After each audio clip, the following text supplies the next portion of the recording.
Hello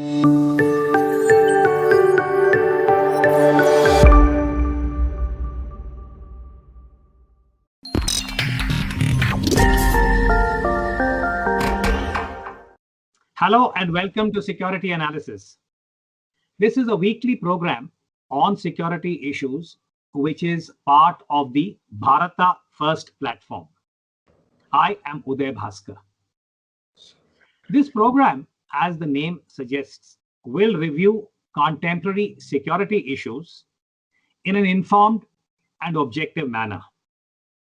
The aim is to shed some light and add to our understanding of developments in the strategic and security domain that are relevant to India and the region. This week, the focus is on a rather tragic incident: the loss of the Indonesian submarine KRI Nanggala off the Bali island in end April. This ill-fated submarine was reported missing, or as the naval signal goes, sub-miss, on April 21st during a live torpedo training exercise. And on Sunday, April 25th, the worst was confirmed.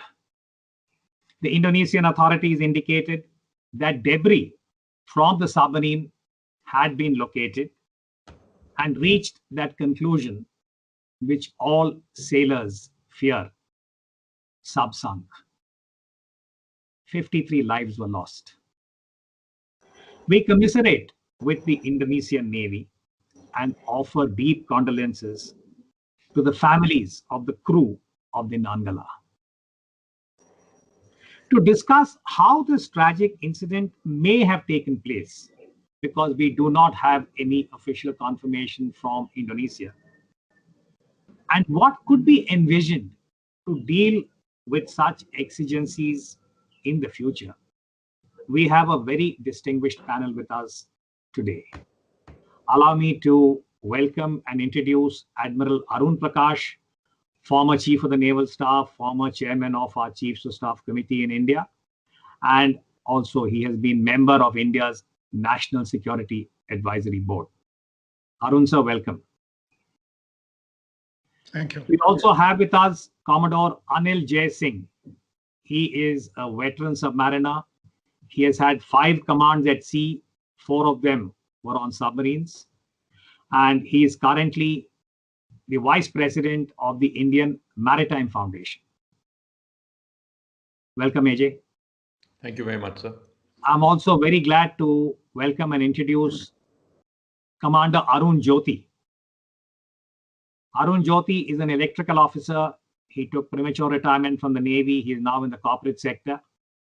He served on both streams as far as the Indian Navy's submarines are concerned: the former Soviet Union, now Russia, the acquisitions from Moscow, and the boats that India acquired from West Germany, the HDW.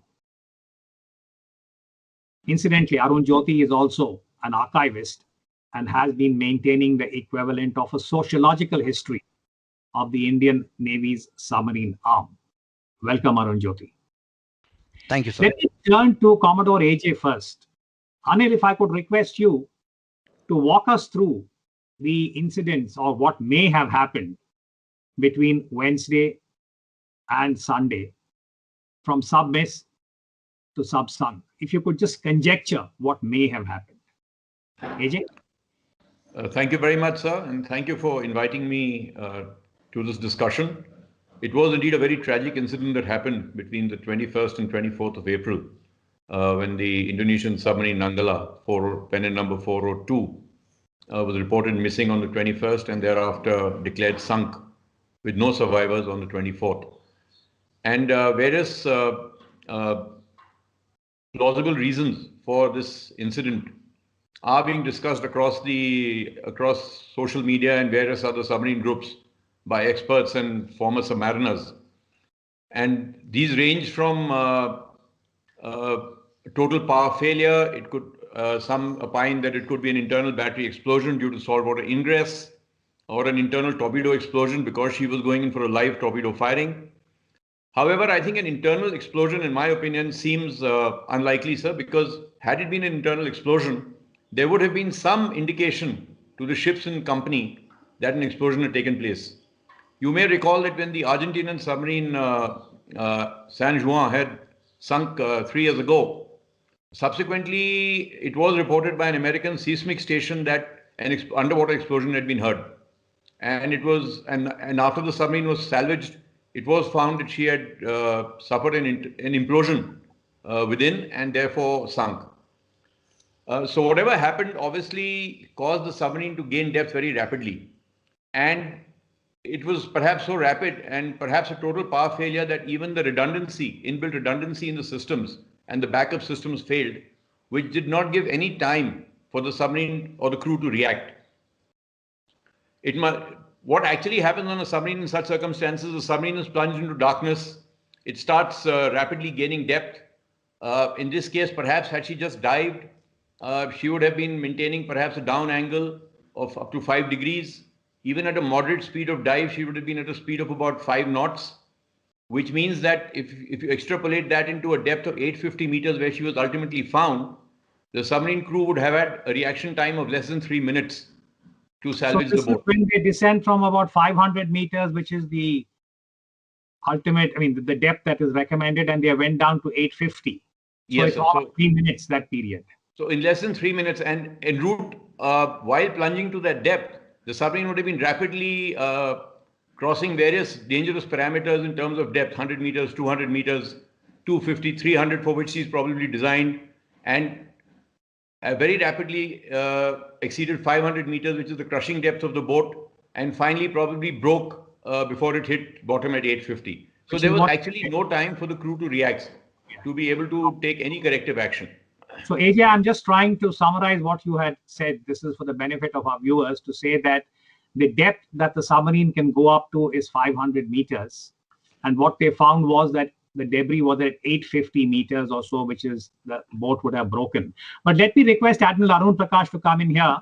Arun sir, if you could share your thoughts about, again, as I said, the tragic submarine incident, and what could be done for a future exigency in terms of the regional cooperation or the regional effort. Arun sir? Well, first of all, let me join you in offering commiserations to our friends in the Indonesian Navy for the loss of 53 gallant lives. Now, submarining is no less or no more hazardous than other professions. In fact, I would say it's safer because the people involved in operating submarines are highly professional, well-trained, and highly motivated, and they take their job very seriously. But accidents do happen.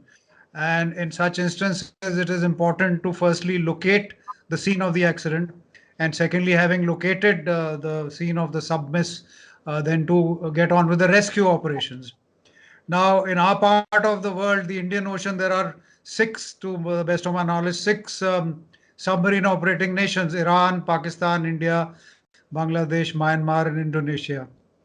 And we've been exceedingly lucky that for 50 to 60 years, we've operated submarines without owning a submarine rescue vessel, which is a highly specialized vessel.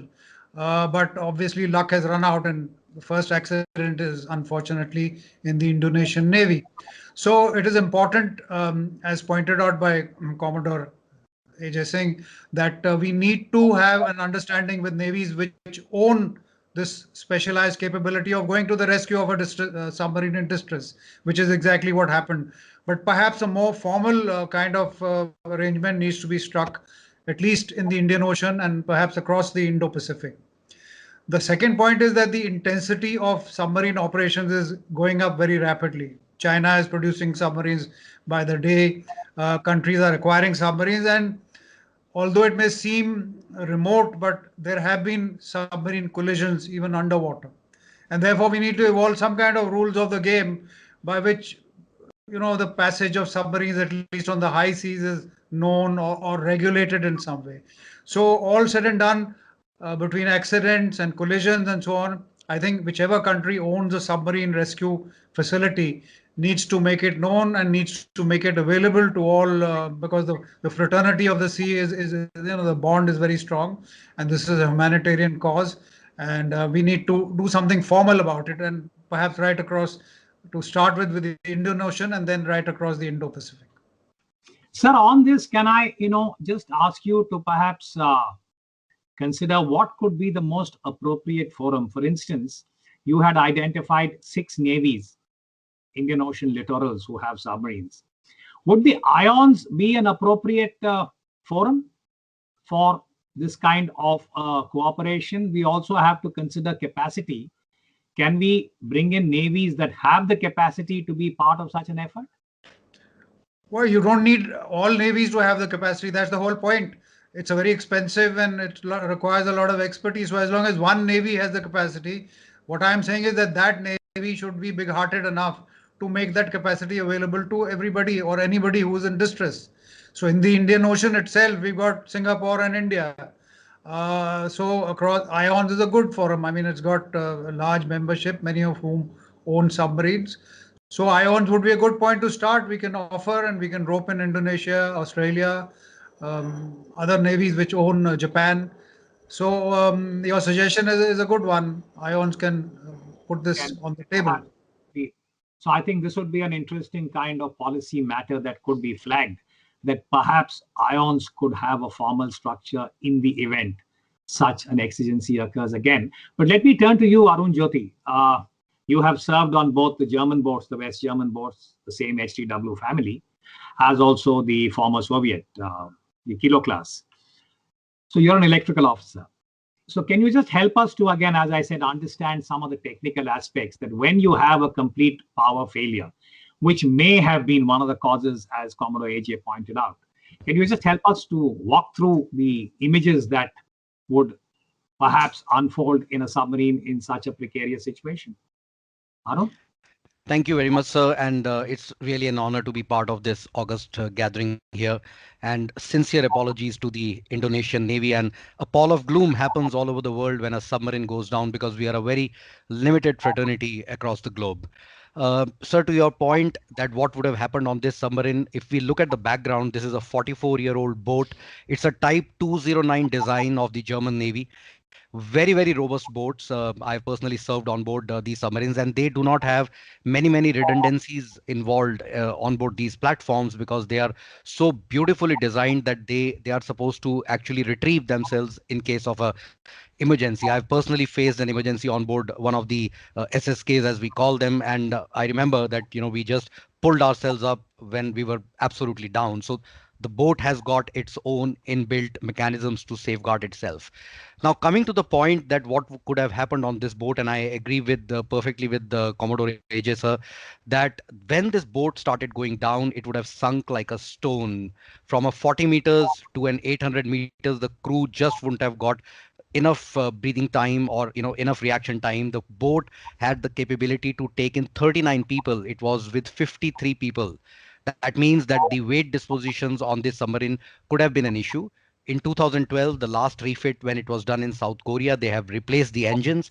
What were the weights of these boat and how they were altered, whether the original equipment manufacturer was involved, and look at the scenario of an Indonesian Navy. It has gaps in its submarine induction program. So a submarine comes let's say in 1980s, and then the next submarine comes after another 20-25 years, and there's a gap in training, there's a gap in operational philosophy. It also does affect in the reaction time of the crew, because a crew which goes down or which dives a submarine has to be absolutely alert, and like the time which we mentioned, about 3 minutes.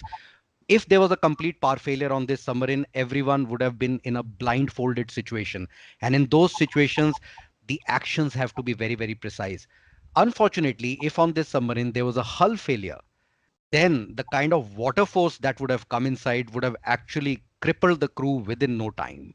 And what we see now on the surface of the sea, the boat is lying in 3 parts, and that means that the water pressure has actually kind of twisted and turned this submarine and ripped it apart. So I think it was a very it would have been a very tragic end, and I think the crew wouldn't have got much time to do much about it, because they couldn't even use their high pressure air to pull the boat up, because this is a 1300-ton submarine, and in 1300-ton submarines the residual buoyancy is very, very less. It is just about 9%. These boats dive very quickly, and with the high pressure air which is on board, and it was going through a live torpedo firing, so it means the crew would have topped up everything before they would have done that dive. So these are certain important factors, and I think the navies across the Indian Ocean region would have to factor that their submarines are old and they cannot use them as brand new submarines. They need to factor that very, very closely, because the operational philosophies are advancing. The age of the submarines is actually going back. That is my submission, sir. Thank you very much, Commander Jyoti. I think some of these technical aspects are very valuable for those who do not quite know the entire submarine ethos and how submarines operate underwater. I gather you have another appointment, so I'll thank you and request you to join us again, perhaps on another issue which would be relevant to your domain expertise. We'll take a short break here. Welcome back. We are now joined by Surgeon Commander Tarun Sani, retired. He was in the Indian Navy, an underwater medicine specialist who served in both the Soviet acquisition and the West German boats, trained in the former Soviet Union. And after leaving the Navy, he is now joined the private sector, and he is in the Apollo Hospital, where he is looking after India's first hyperbaric facility for underwater and related issues. So welcome, Tarun Sani, Commander Sani, for joining this discussion. What I wanted to request you is to walk us through, from your perspective, what could have been the mood on that submarine in the few minutes from the time they lost control to the very tragic end. Tarun? Thank you, Uday. I think at the outset, really condolences to the Indonesian Navy and the family of submarine. And I think any submarine read that news today, and I think news like this travels really fast. You know, our hearts went out to each and every member of the crew, because we as submariners, every time you walk onto a submarine, you know that you've been prepared in your brain that, you know, there could be a day when you probably would be unable to manage and may not come back. It's like an Air Force pilot going on a mission and being not sure whether he is going to come back. When we look at the profile of the crew there and the mood of the crew, most of the crew in our assessment, when we select the crew for submarines, they undergo a very, very strict psychological profiling and also physiological profiling. So these guys are tough. They're physically tough. They can sustain lack of oxygen for prolonged periods of time. They're psychologically tough so that they don't panic in situations like that. And all of us who served on submarines have been prepared. You know, you do have regular exercises on board of, you know, loss of electrical failure, loss of gas, loss of this thing. So we are all mentally and physically trained to be prepared for exigencies of this kind. In the current context, what I feel is that, you know, there was probably just no react. Within from 40 meters, you were down to 800 meters even before you realized it. And from a crew's perspective, I think that was, I mean, it's sort of almost morbid, but that was a better way to go. I mean, had you been lying on the bottom of the sea for days together, you know, running out of oxygen and slowly feeling the, you know, your life.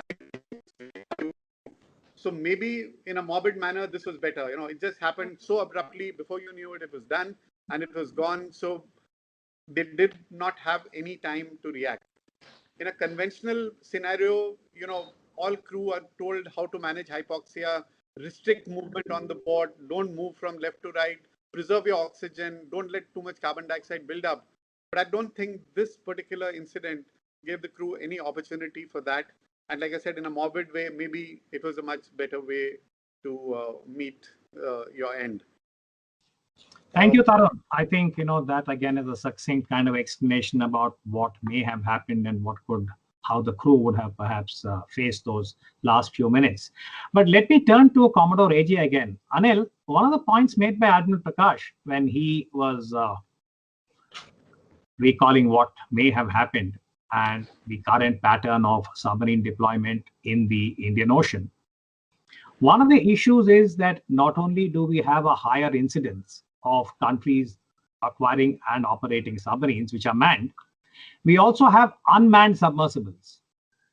Now, in terms of the probability that there could be certain unforeseen incidents, how do you look at this technological kind of now development, that not only is it the manned submarine, but it's also the unmanned submersible that is being increasingly used? At least the most advanced navies are investing there. What do you think will happen to the management of water spaces? So this is a subject that has been coming up for discussion repeatedly in submarine conferences all over the world, because particularly in the Indo-Pacific and more so east of the Malacca Straits, there's been a proliferation of submarines. But in the entire Indo-Pacific, there are at the moment 14 navies operating submarines. Besides those which, extra-regional powers like France, UK, Russia, their submarines are also in these waters. So water space management, particularly in the littoral waters of Southeast Asia, is a real challenge, sir. And as the Admiral mentioned, there have been instances of some very close shaves off and on between submarines. But unfortunately, notwithstanding how much ever we might want to introduce water space management or sharing of information, submarine deployment is something that not many navies would like to share with another navy, even if it's a peacetime routine passage. You may recall, sir, in 2009, a British SSBN and a French SSBN narrowly touched each other. In fact, they did touch each other just off the English Channel. This is despite England and France having an understanding that they would keep each other informed of their SSBN movements in those restricted waters. So this is a challenge we've got to address. But more important than that, sir, is that one of the benefits of having so many navies operating in the region is that an understanding of submarine operations and the submarine operating philosophy is better understood by most countries in the region now, which have navies, which automatically improves things like response times in case of submarine emergencies, etc. The problem in submarine escape and rescue is time criticality. Notwithstanding the presence of lots of DSRVs and submarine rescue capabilities, if they are not in close vicinity of where the submarine is sunk,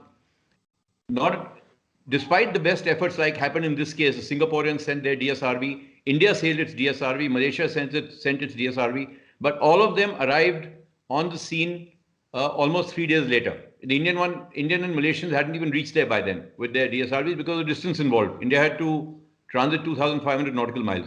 So that is the actual challenge. The USA has a facility, a flyaway kit based at San Diego, and they assure you that in 48 hours, they can be at the scene of a submarine accident.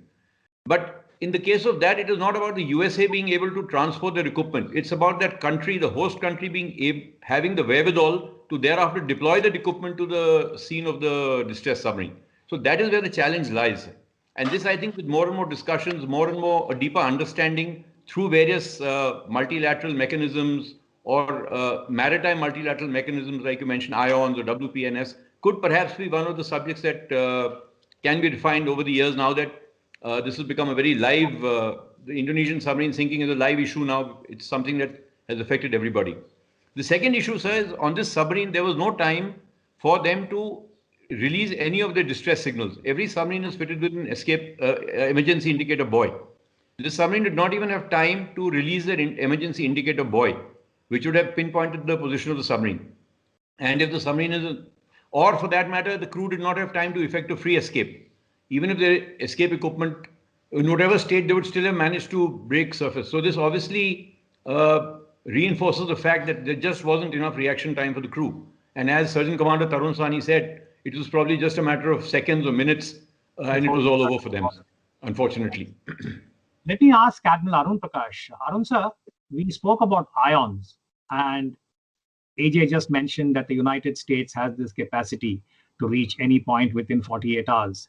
Is there a case for the Quad nations and, let me say, like-minded nations who are now part of the Indo-Pacific to look at some degree of cooperation as far as submarine accidents or any underwater incident is concerned. Is there a case for that, or is the geopolitics too complicated for us to consider that as an option? Arun sir? As I had mentioned earlier, for 50 years, the Indian Navy operated submarines without owning a submarine rescue facility. For about 10, 15 years, we had an arrangement with the Americans that they would come to our help. In fact, I remember that when the President of India insisted on having a sortie on a submarine, we had to have a special arrangement for that flyaway kit to be here within 24 hours.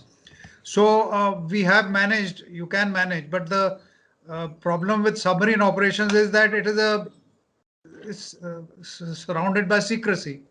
If we go back to the Russian major accident with Kursk, the Kursk had an explosion on board, a torpedo exploded, it sank. The Russians at that point of time did not have adequate rescue or search facilities. The whole world was offering to help, but with obviously hidden intent that they would have access to a top secret Russian submarine. The Russians denied access to everybody till they ran out of options, and I think after 2 or 3 days only did they permit the British and Norwegians to get access to the Kursk, and that's how the submarine was raised. So the idea is it sounds very good that we can have a common or a pooled resource for rescue and search and rescue, but each country will have reservations because submarine operations is a highly guarded and secret affair, and nobody would like you to have first access to their submarine. The Indonesians are the oldest operators of submarines. They were the first ones to acquire submarines in the early 60s, well before us. So they should have no dearth of experience.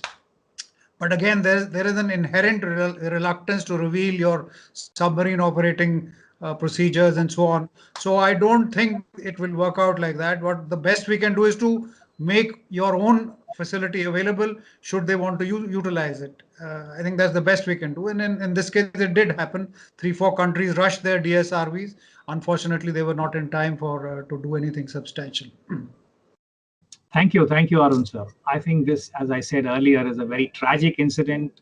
Submarine accidents are rare, but when they do happen, it is very, very, I would say, enormity of the tragedy is something that the parent Navy and the entire seafaring community also empathizes with. But there are many, I would say, complexities here. The platform itself, the submarine, is all about stealth and secrecy. So I'd like to thank our guests, Admiral Arun Prakash, Commodore Ajay Singh, Surgeon Commander Tarun Sani, and Commander Arun Jyoti for sharing their thoughts with us on this incident. There are a few, I would say, policy issues that could be considered. For instance, can the IONS be a forum for sharing some of the expertise and some of the kind of emergency measures that could be considered in the event of a similar exigency? But these are issues that will have to be taken up by the navies and the countries involved. On that note, we offer our condolences again to the Indonesian Navy. Thank you very much, gentlemen, for being part of this show. We will come back again with another program very soon.